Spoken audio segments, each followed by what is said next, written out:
Assalamualaikum warahmatullahi wabarakatuh. Alhamdulillah wassalatu wassalamu ala rasulillah wa ala alihi wa sahbihi wa mawala amma ba'du. Yang saya hormati dosen pembimbing mata kuliah media dan strategi dalam pembelajaran, yang saya banggakan kepada teman-teman sekalian. Perkenalkan, nama saya Anggi Putri Oktavian, perwakilan dari kelompok 4, akan memimpin acara diskusi pada siang hari ini. Alhamdulillah, pada siang hari ini kita akan melanjutkan perkuliahan kita, yaitu penyampaian makalah dari kelompok kami yang akan membahas tentang pemanfaatan teknologi informasi dalam pembelajaran.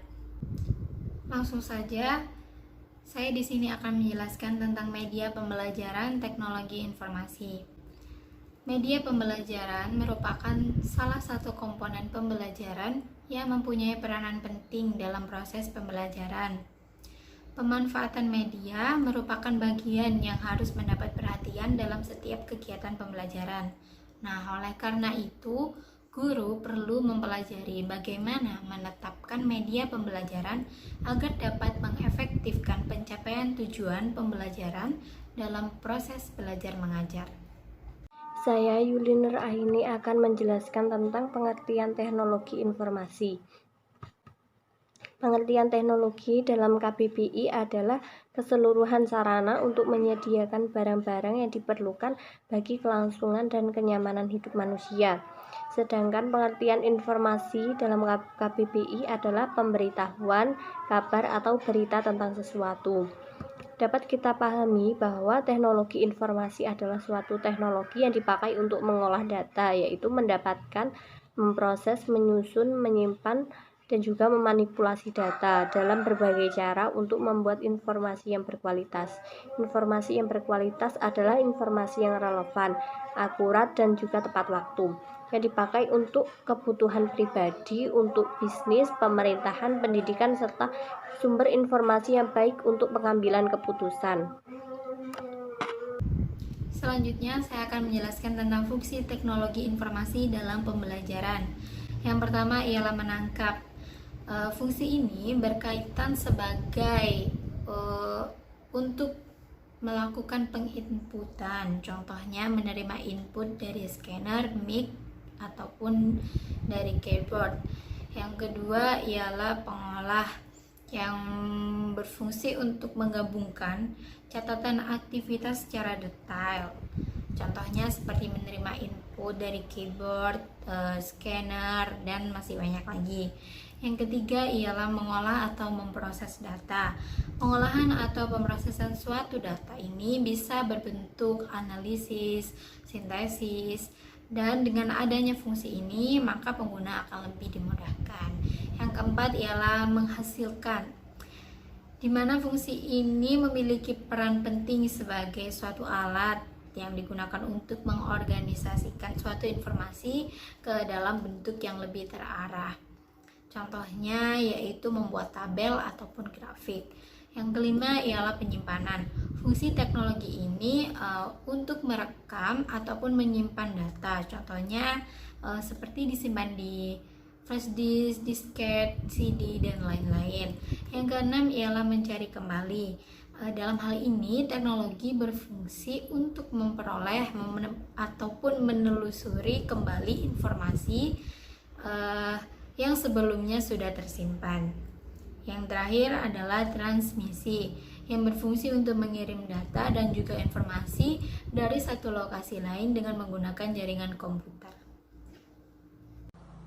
Saya akan menjelaskan tentang faktor-faktor pendukung teknologi informasi. Teknologi informasi yang merupakan komponen utama dari e-learning itu sendiri berperan dalam menciptakan layanan yang cepat, akurat, teratur, dan ada beberapa faktor yang mempengaruhi teknologi, yaitu infrastruktur agar teknologi informasi berkembang pesat.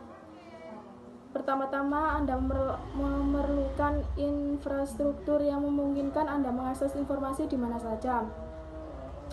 Sumber daya manusia membutuhkan ketersediaan otak manusia yang mampu berteknologi tinggi. Konten dan aplikasi masyarakat bahwa informasi disampaikan kepada orang yang tepat di tempat yang dapat yang tepat. Perkembangan teknologi informasi telah memicu cara hidup baru dari awal hingga akhir kehidupan. Bentuk kehidupan ini dikenal dengan elif, artinya kehidupan ini telah dipengaruhi oleh berbagai kebutuhan elektronik. Selanjutnya saya akan menjelaskan tentang pemanfaatan teknologi dan informasi dalam bidang pendidikan. Bentuk teknologi dan informasi yang dapat digunakan dalam bidang pendidikan antara lain SIM atau sistem informasi, yang kedua media pembelajaran, yang ketiga adalah pendidikan life skill. Pertama, SIM atau sistem informasi. Sistem informasi memungkinkan terjadinya aliran informasi yang akurat dan cepat, baik dari dinas pendidikan ke sekolah atau sekolah ke tenaga kerja dan peserta didik dan sebaliknya. Dalam perguruan tinggi, SIM bisa dikatakan sebagai sesuatu hal yang wajib dan harus dimiliki. Selain untuk memudahkan arus komunikasi, SIM menjadi indikator dari lembaga pendidikan yang berkualitas. Yang kedua, media pembelajaran. Secara umum ada 3 kategori penggunaan teknologi informasi dalam pembelajaran, yaitu yang pertama, teknologi informasi sebagai alat dalam penyampaian materi pembelajaran, antara lain memakai komputer yang memudahkan peserta didik dalam mendapatkan materi yang disampaikan oleh guru. Yang kedua, perkembangan teknologi informasi dan komunikasi sebagai alat untuk menyampaikan materi belajar dengan memakai fasilitas internet dalam bentuk webpage atau aplikasi lainnya yang bisa memudahkan peserta didik untuk mendapatkan materi yang disampaikan. Yang ketiga, perkembangan media komunikasi secara online juga memudahkan antara tenaga pengajar dan peserta didik dalam melakukan komunikasi. Yang ketiga, pendidikan life skill. Saat ini hampir seluruh bidang pekerjaan membutuhkan komputer, sehingga keterampilan mengoperasikan komputer menjadi kemampuan yang banyak dibutuhkan. Banyak pihak yang menawarkan lembaga pelatihan atau kursus pendidikan life skill dalam bidang teknologi informasi. Sekian penjelasan dari saya.